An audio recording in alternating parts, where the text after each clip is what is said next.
வாழ்வில் வார்த்தை ஊழியங்கள் வழங்கும் இன்றைக்கான இறை வார்த்தை.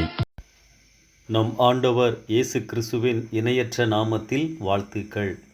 ஏசாயா 44 அதிகாரம் 22 வசனத்திலே ஆண்டவர் தம்முடைய பிள்ளைகளுக்கு கொடுக்கின்ற அற்புதமான ஒரு அழைப்பை நாம் பார்க்கின்றோம். தம்மை விட்டு தூரம் போன பிள்ளைகளை ஆண்டவர் பாசத்தோடு அன்போடு அழைக்கின்ற வசனத்தை நாம் பார்க்கின்றோம். உன் மீறுதல்களை மேகத்தைப் போலவும் உன் பாவங்களை கார்மேகத்தைப் போலவும் அகற்றிவிட்டேன். என்னிடத்தில் திரும்பு, உன்னை நான் மீட்டு கொண்டேன். இந்த வசனத்திலே நம் ஆண்டவருடைய இதயத்தை நாம் அறிந்து கொள்ள முடியும். நாம் ஆராதிக்கின்ற ஆண்டவர் எவ்வளவு அன்புள்ளவர் என்பதையும் இந்த வசனத்தின் மூலமாய் நாம் அறிந்து கொள்ள முடியும். ஆண்டவர் திரும்பி வா என தம் ஜனங்களை அன்போடு அழைக்கின்றார். என்னிடத்தில் வா என்பதற்கும் என்னிடத்தில் திரும்பு என்பதற்கும் என்ன வித்தியாசம்? வா என்றால் புதிதாக அழைக்கின்றார், திரும்பு என்றால் ஏற்கனவே இருந்த இடத்திற்கு அழைக்கின்றார். நாம் எவற்றில் இருந்தெல்லாம் திரும்ப வேண்டும்?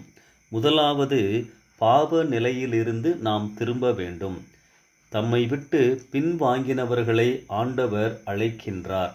பாவம் நம்மை வாழ வைக்காது. பரிசுத்தமே நம்மை கடவுளோடு இணைக்கும், உயர்த்தும்.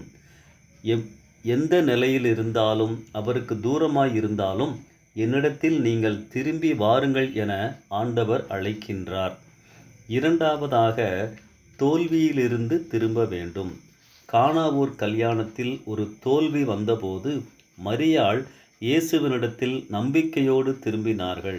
நம் வாழ்வில் தோல்விகள் வரும்போது துவள வேண்டாம். ஆண்டவரிடம் திரும்புங்கள். தோல்வியை வெற்றியாக மாற்றுவார். மூன்றாவதாக பலவீனங்களிலிருந்து திரும்ப வேண்டும். ஏசாயா 40 அதிகாரம் 26 முதல் 31 வசனங்களில் நம்மை ஆண்டவர் பலப்படுத்துகிறார் என வாசிக்கின்றோம். பலவீனமான நேரங்களில் அவரை சார்ந்து கொள்ளுவோம்.